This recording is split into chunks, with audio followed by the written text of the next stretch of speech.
time on the hit list, 8 acts who are proud to sit a little left of the mainstream.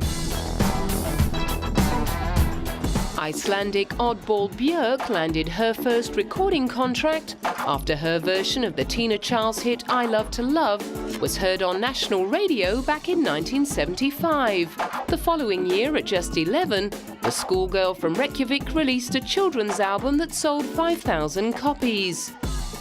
By the time she was 21, she was fronting alternative rock band The Sugar Cubes, who had a surprise hit with their single Birthday in the UK in 1988.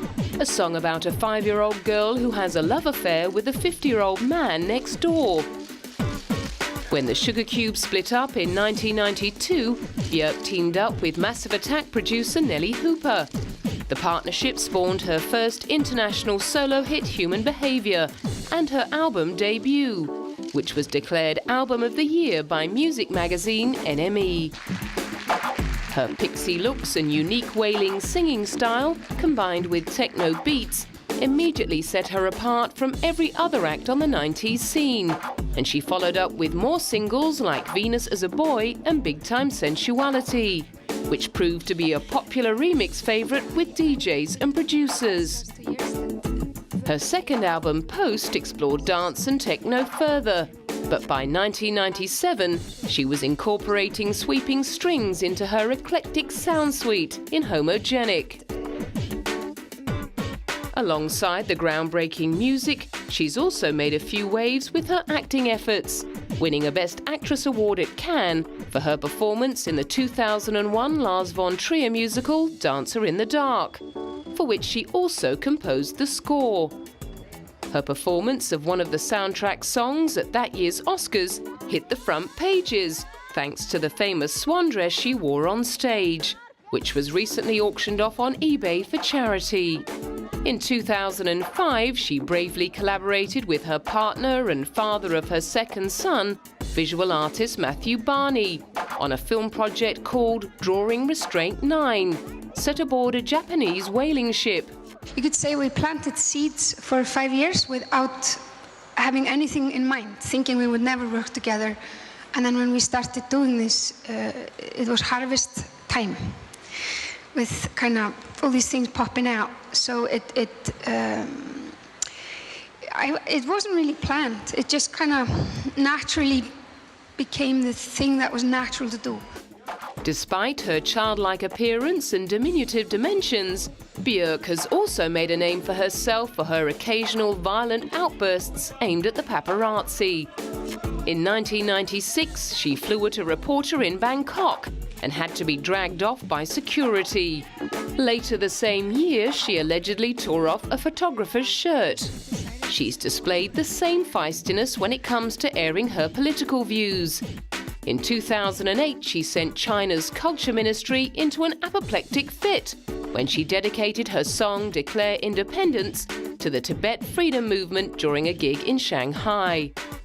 Then in October, she threw her voice behind the campaign to encourage the Icelandic government to take a more environmental approach. I think I'm just one of many people who have stood up and spoken out, but I have to do it.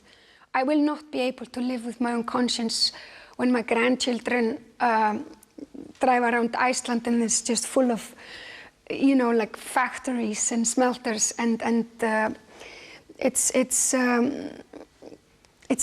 mean, it would be horrendous, you know. She showed her commitment by donating sales of her single Natura to the cause. With a lineup of Damon Albarn, Alex James, Graham Coxon and Dave Rowntree, Britpopper's Blur first saw the light of day under the name Seymour in 1989. The name change came with the release of their first album Leisure in 1991. But their real breakthrough came in 1994 with the Beatles and Kinks-influenced Parklife, which brought them their first top 5 hit, Girls and Boys. The album was pronounced bigger, bolder and narkier than their previous album and helped them to 4 awards at the Brits. Their rise and rise had coincided with that of Northern Beatles sound-alikes Oasis, and the music press fueled the very public rivalry between the two bands, which became known as the Battle of Britpop. Playing along, both bands decided to release singles on the same day, and Blur's Country House ended up outselling the Oasis song Roll With It by 60,000 copies in the first week, earning Blur their first #1 single. However, despite the success of their 1995 album The Great Escape, they couldn't compete with the sales of their rivals' release. What's the Story? Morning Glory ended up going 4 times platinum in the US and spelled the end of Blur's popularity with the media. After 1999 and the release of 13, they took a break to pursue other projects. Frontman Damon Albarn ploughed his energy into virtual band The Gorillaz with cartoonist Jamie Hewlett, while Graham and Alex worked on solo projects. They got back together in 2003 without Graham to record The Atmospheric Think Tank, which earned them another #1. Finally, in 2009, Graham was coaxed back into the fold. The carrot was the prospect of a reunion concert in London's Hyde Park. And I looked at a couple of performances, and there are several things that I missed about a Blur live experience and being the guitar player.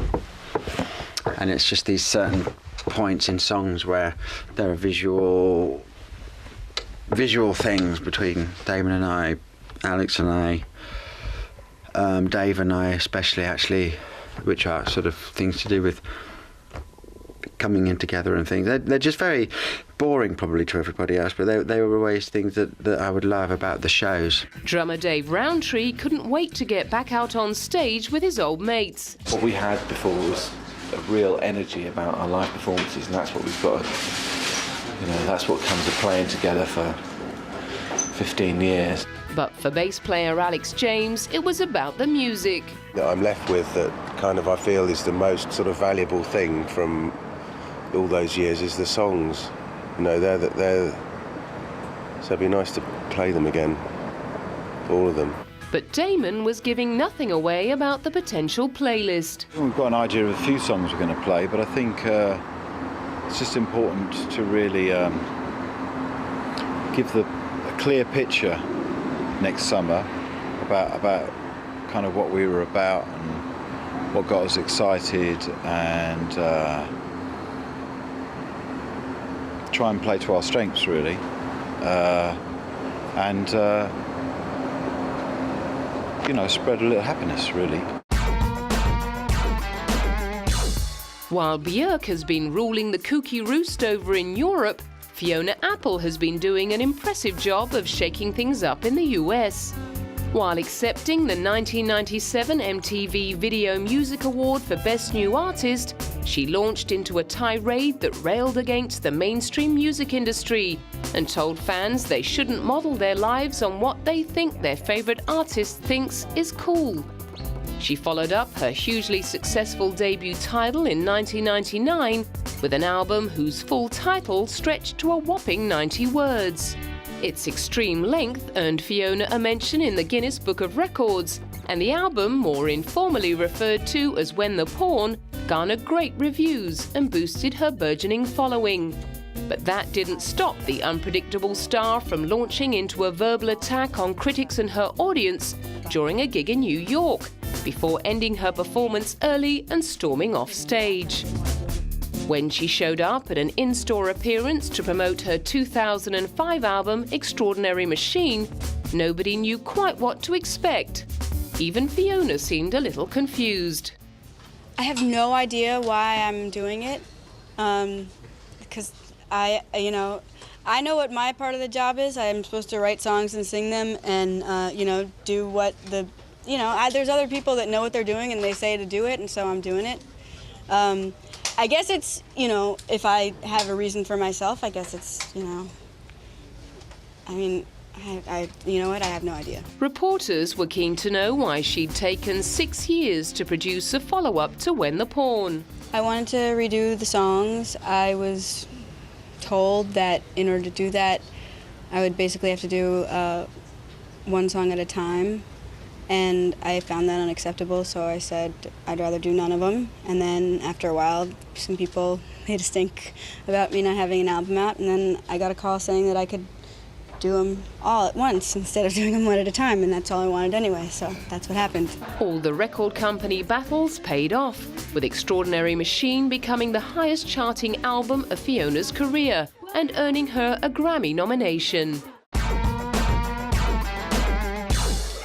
At a record store appearance to promote their self-titled debut album, electronic rockers Kasabian tried to put their finger on what they were bringing to the British scene. Ectoplasm rock, like Ghostbusters. We cross streams. You know, they're trying to fight the ghosts off, and you can't cross streams, but somehow we do. So we blend all music together, and we've crossing that line. And we call it ectoplasm rock. Very 80s, but it goes, I think. That goes very well. Yeah. Barely had the album hit the shelves than they were on the road headlining sold-out concerts and festivals. They also went over big in Japan. Not that all the sudden success surprised their frontman. Not being totally arrogant or anything, or, you know, we just believe in ourselves from the start, and I'm not surprised, no, because apart from the Libertines, you know, or Franz Ferdinand, there's no one else doing anything in Britain, in British music. No one's pushing it forward, no one's to take those steps. Often compared to 90s Manchester group The Stone Roses, they named themselves after Linda Kasabian, the member of the Charles Manson cult who served as a getaway driver. The overweening confidence of the boys, who'd been playing together since school, was put to the test as they set about conjuring up follow-up success with their second album, Empire. There wasn't a lot of pressure. We went into the studio with 5 songs, so that was a little bit of pressure on Sergio's behalf to write another half an album. But it just kind of came out, and it's what we do. Do you know what I mean? There's no pressure in breathing or anything. It's just what you do. The title track appeared to focus on the horrors of war. And our song's about rebelling against rock and roll empire. It's not about anti-war and all that. It's just that he used that so we could get it together. You see, it's not, you know, we never signed forms and said anti-war. You know, we're anti-establishment, innit? Anti-establishment. You know what I mean? You know? It's like going up against something. We're going against rock and roll, you know. After hitting the road to support the album, they proved there was substance behind all the swaggering self-confidence by taking out the 2007 NME Award for Best Live Act. In 2009, they were out with their third album, West Rider Pauper Lunatic Asylum. Perhaps stating the obvious, the band's principal songwriter, Sergio Pizzorno, explained the wordy title. Yeah, it came from the first asylum built for people that couldn't afford to pay because they were going insane. And that's why it's called that. This time around, they seemed a little more mellow, if not more humble. It was lovely. It was easy, really, because, you know, we took some time out and, you know, just made a great record. You know, that's about it, really, you know. In 2008, English pop-rock duo Ting Tings apparently came from nowhere to being billed as one of the hottest acts of the year. Consisting of telegenic singer Katie White and drummer Jules DiMartino, their second single, That's Not My Name, knocked Madonna's 4 Minutes off the top of the UK singles chart, while their debut LP, We Started Nothing, was also headed for #1. 2 years earlier, the pair were penniless and contemplating their future in the music business. After their previous incarnation, Dear Eskimo, were dropped by Mercury without releasing a solitary record. The pair's bitter experiences of rejection directly inspired the lyrics to That's Not My Name, a gutsy pop song aimed at those who failed to recognise their abilities. You first hear it and you think it's a big, catchy pop record, which I think hopefully it is, but when we wrote it, we really meant every word of it. We were quite frustrated at the time and felt quite forgettable and, you know, unconfident, and we'd been in a band before this one that hadn't worked out, and, you know, was quite disillusioned by everything. So yeah, it was just a song to make ourselves feel better. They felt even better upon seeing the audience reaction. Within 10 seconds of the song playing, you could see that people automatically wanted to like the song and wanted to like the band, and we put it on MySpace, and, you know, we only released 500 vinyl copies of it ourselves when we first started, and it just went all around the world. The former art and fashion students honed their sound while working in the hothouse conditions of the Islington Mill artist community near Manchester. Bucking a structured approach to writing, they abided by their own strict rules. We don't write material. How we wrote this album, it was like we'd have an idea and then go into a studio and we'd give it 2 hours, and if we didn't get that kind of instant fix, scrapped it. And I think that's the way we work. We don't like to kind of have, you know, dictaphones full of songs and we go back and revisit something that was maybe written a year ago, because when we revisit, we're at a different time in our lives. Whatever they've been doing, it's been working for them.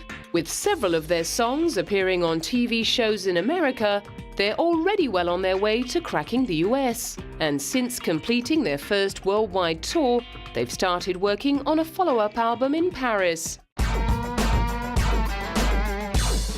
Indie rock band Razorlight were formed by Johnny Burrell in London in 2002. Their support gigs for the Libertines and radio airplay of their demos sparked a race to sign them that was won by Mercury Records. Following the release of the #9 single Golden Touch, their debut album received good reviews from the press and peaked at #3 on the UK chart. On the eve of the release of their follow-up single Vice, Johnny was feeling the pressure of having to come up with goods both as the band's frontman and chief songwriter. I'm split down the middle. There's a songwriter and there's a performer, and it'd be nice to get on with being the performer for a little bit, because the last few weeks I haven't slept, you know. It's hard writing songs. It's like a sickness, you know. But some people can't live without doing it, so.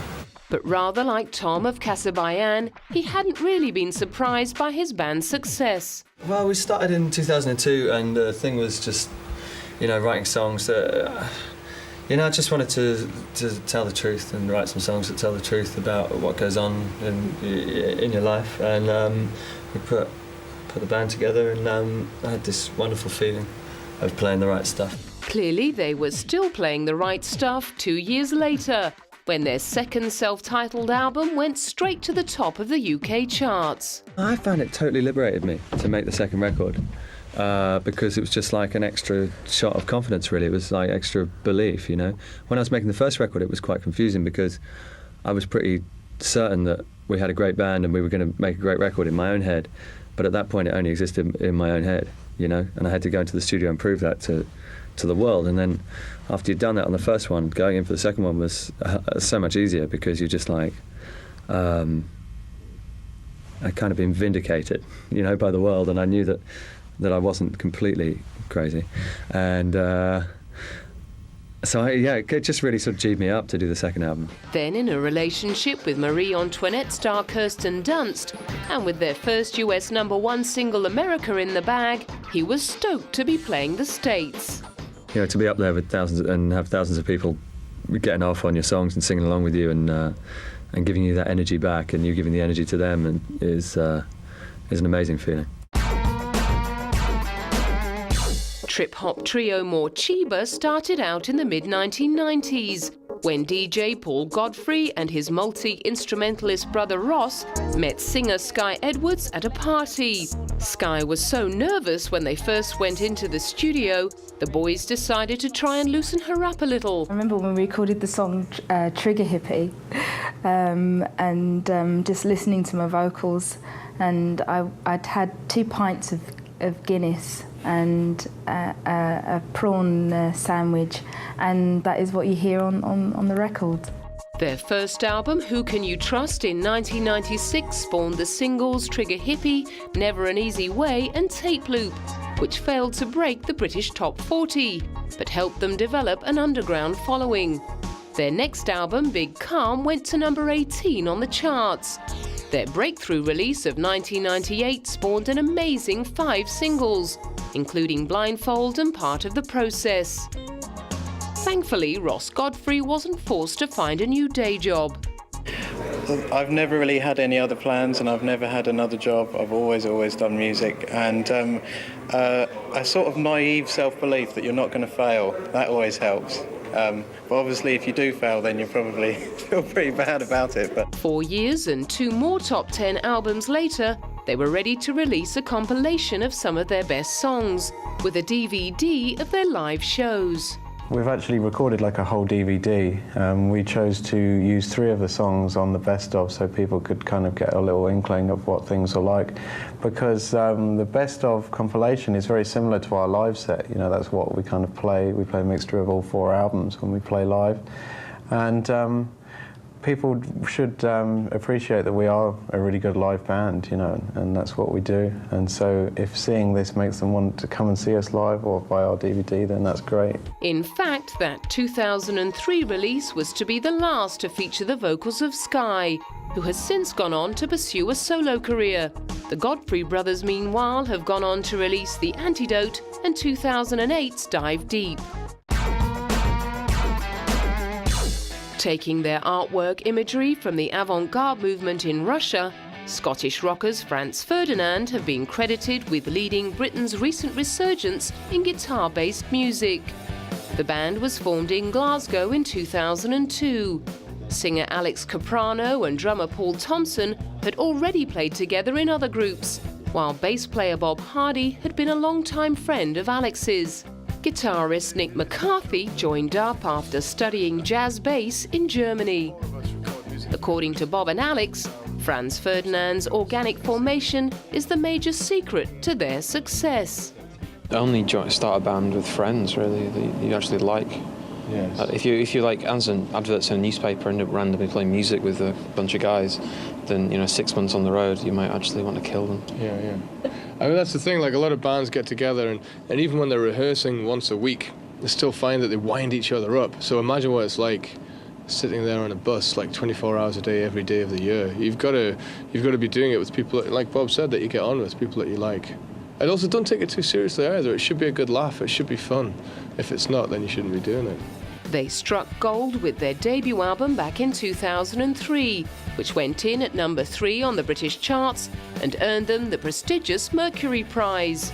They also won an MTV Breakthrough Award for the video to their top-selling single, Take Me Out.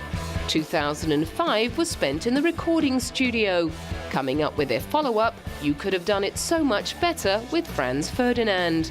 While some critics claimed their second effort sounded a bit rushed, the band was happy with the result.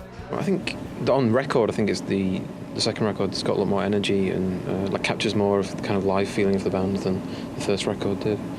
That's probably true. And also probably learn to play our instruments a bit better now as well. There's a richer sound.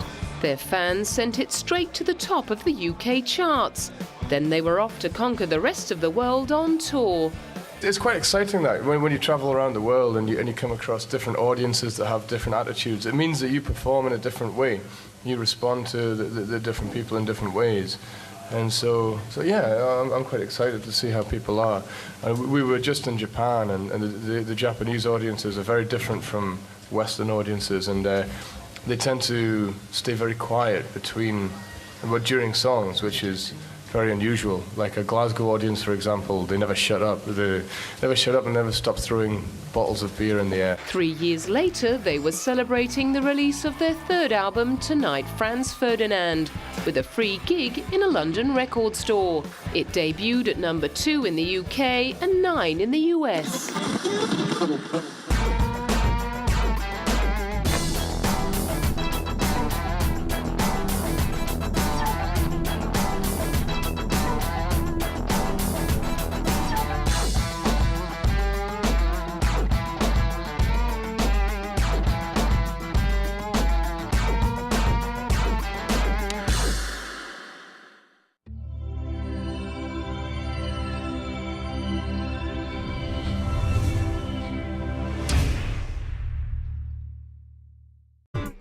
Alongside the groundbreaking music, she's also made a few waves with her acting efforts, winning a Best Actress award at Cannes for her performance in the 2001 Lars von Trier musical Dancer in the Dark, for which she also composed the score. Her performance of one of the soundtrack songs at that year's Oscars hit the front pages, thanks to the famous swan dress she wore on stage, which was recently auctioned off on eBay for charity. In 2005, she bravely collaborated with her partner and father of her second son, visual artist Matthew Barney on a film project called Drawing Restraint 9, set aboard a Japanese whaling ship. You could say we planted seeds for 5 years without having anything in mind, thinking we would never work together. And then when we started doing this, it was harvest time, with kind of all these things popping out. So it wasn't really planned. It just kind of naturally became the thing that was natural to do. Despite her childlike appearance and diminutive dimensions, Bjork has also made a name for herself for her occasional violent outbursts aimed at the paparazzi. In 1990 album debut, which was declared Album of the Year by music magazine NME. Her pixie looks and unique wailing singing style, combined with techno beats, immediately set her apart from every other act on the 90s scene, and she followed up with more singles like Venus as a Boy and Big Time Sensuality, which proved to be a popular remix favourite with DJs and producers. Her second album, Post, explored dance and techno further, but by 1997, she was incorporating sweeping strings into her eclectic sound suite in Homogenic. Heard on national radio back in 1975. The following year, at just 11, the schoolgirl from Reykjavik released a children's album that sold 5,000 copies. By the time she was 21, she was fronting alternative rock band The Sugar Cubes, who had a surprise hit with their single Birthday in the UK in 1988, a song about a 5-year-old girl who has a love affair with a 50-year-old man next door. When the Sugar Cubes split up in 1992, Bjork teamed up with Massive Attack producer Nelly Hooper. The partnership spawned her first international solo hit, Human Behaviour, and her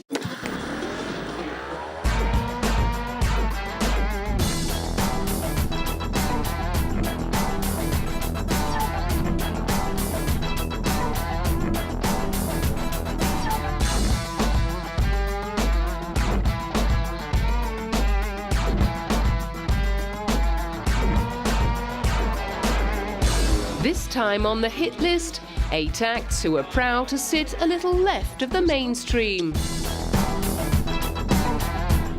Icelandic oddball Bjork landed her first recording contract after her version of the Tina Charles hit I Love to Love was heard